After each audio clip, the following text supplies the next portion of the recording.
Conseil industriel, tous ensemble vers une industrie meilleure. Aujourd'hui, plus de 3000 billions de kilos de CO2 est présent dans l'atmosphère.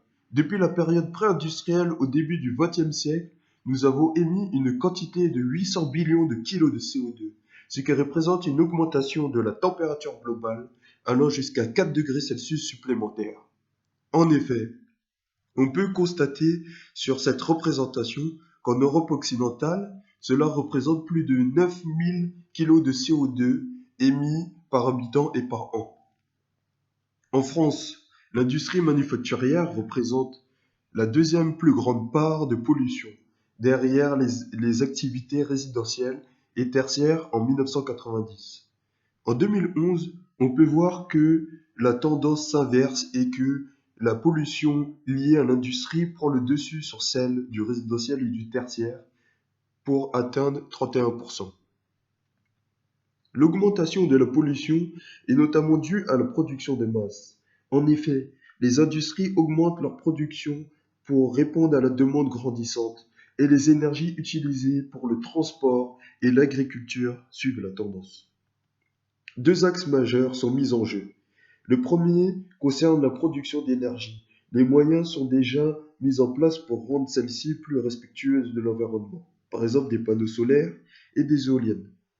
Le deuxième axe est d'agir directement chez les consommateurs pour qu'ils gèrent mieux leurs énergies consommées.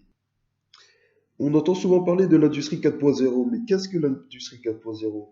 Elle fait suite à la troisième révolution industrielle qui a pour but la mécanisation, l'industrialisation et l'automatisation. Elle est basée sur l'Internet des objets et les objets communicants, afin de mieux gérer les ressources, les énergies, toutes les informations liées au process. Écrivons une nouvelle page de l'histoire de l'industrie. L'industrie de demain ne sera pas possible sans le travail de tous.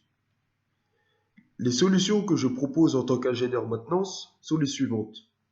Améliorer la productivité des lignes de production en diminuant les nombres de pannes pour les rendre plus efficaces.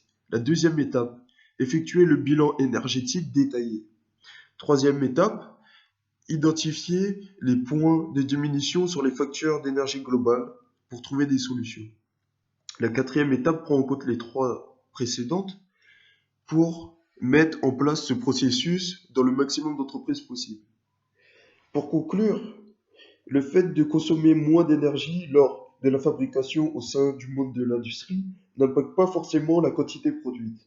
Il s'agit là de rendre les processus plus efficaces et donc produire mieux, économiser plus.